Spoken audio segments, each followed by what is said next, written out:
Hello, my name is Elise, or Caffeine and Misery, and today I'm going to be talking about one of my favorite decks that's about to get a complete overhaul. So this is going to be the last chance to talk about this version. And that deck is Almajestat Astroea Unica. So we're going to go ahead and talk about this. Again, it's one of my favorite decks. It's a really fun mask deck. It's probably the most fun one, in my opinion, because it does a lot with like soul blasting and multi-attacking. I just think it's cute. But let's go ahead, let's jump into it. We'll start with the ride line. So I'm on the regular Almajestat ride line. Pipus Mulchi is my starter. Spada, who when she's rode upon by Turandina, you soul charge 2, and if you soul charge a crit, you draw a card. And on Rearguard Circle, if your opponent's Vanguard's grade 3 or greater, you can bind a trigger and give her 10k. Or bind a trigger from Soul.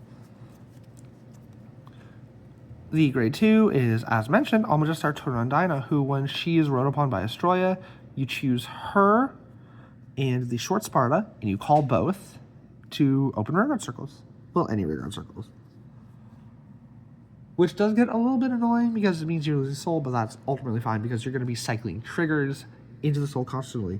For example, with her Act, which once per turn, as long as you have an Almajestat Vanguard for a counterblast, you can take 2 triggers from drop, put them in a Soul, and give her 5k. And then lastly, we have the base Vanguard, Almajestat Astroea Unica, who, whenever you Soul Blast a trigger, or you choose a unit and give it 5k, this triggers individually for each trigger Soul Blasted for the Soul Blast 3 ability.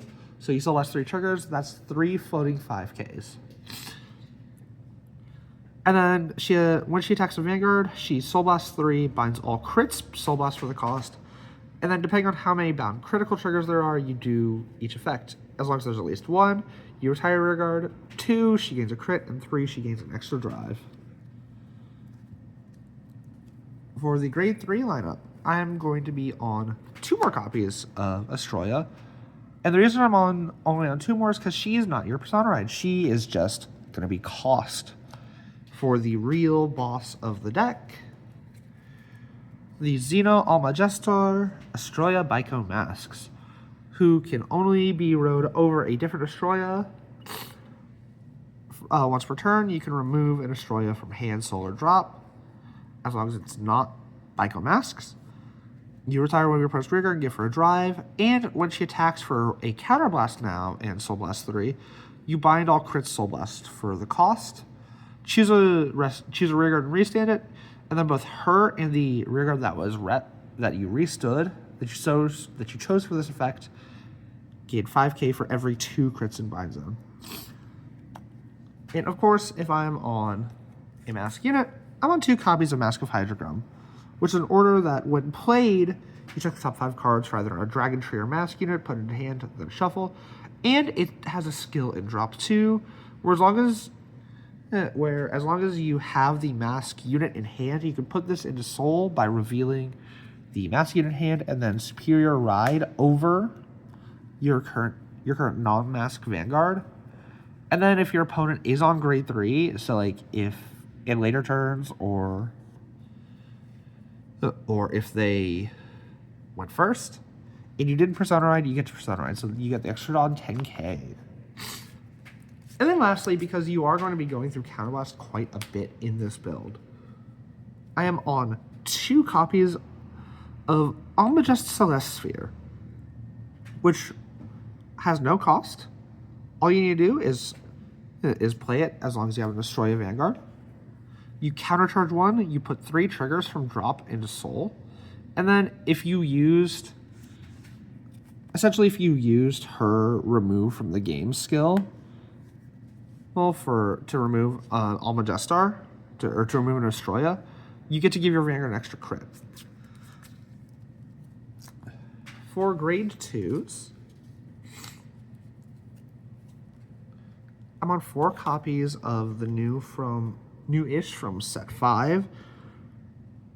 I have Schoenborg Chimera, I hope I didn't butcher that, who, on place, as long as you have an Almajestat Vanguard, you get to pick any card from drop and shove it into Soul. And if your Vanguard's grade 3 and you shoved a trigger in, he gets 5k. And when he's restood by an Astroea skill, as long as you have 4 more crits in bind, he gets a critical.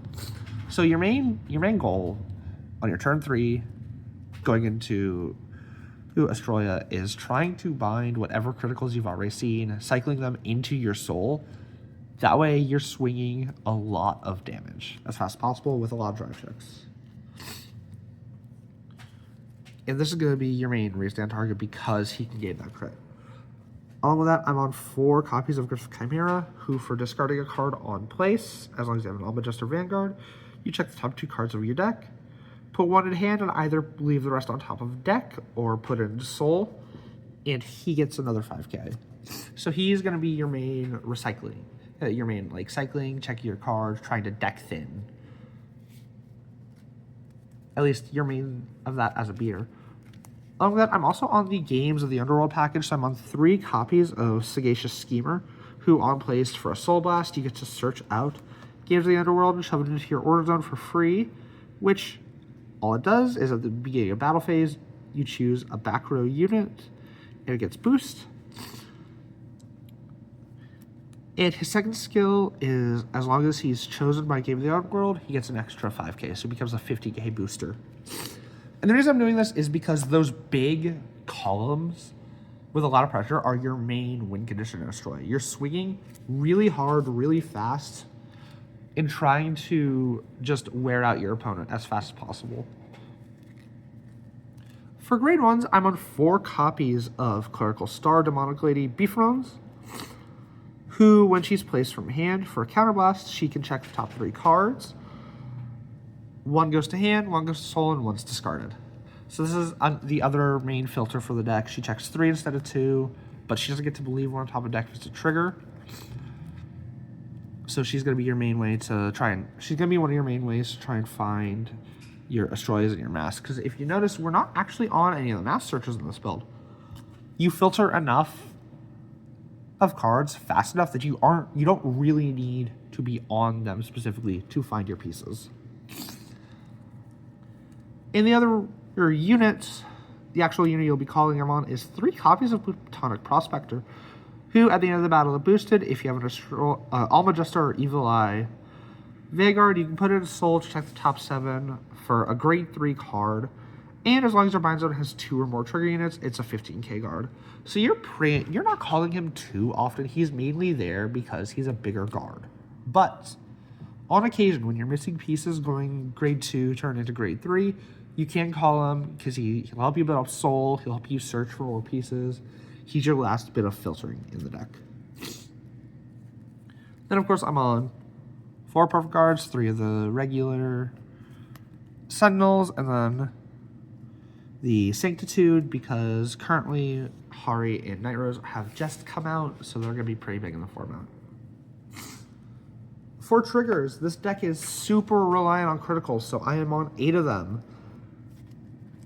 I'm on the soul crits because that's another thing. You can go ahead in the early game, if you want a little bit of extra power, you can shove it under, behind someone, boost, shove it to soul, boom, you've got another crit soul you can use.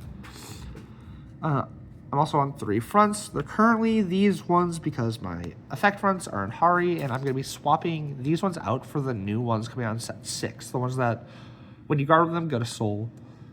Because having more triggers in soul that you can bind for short spada is going to be really good, in my opinion, especially so that you're not always using up crits.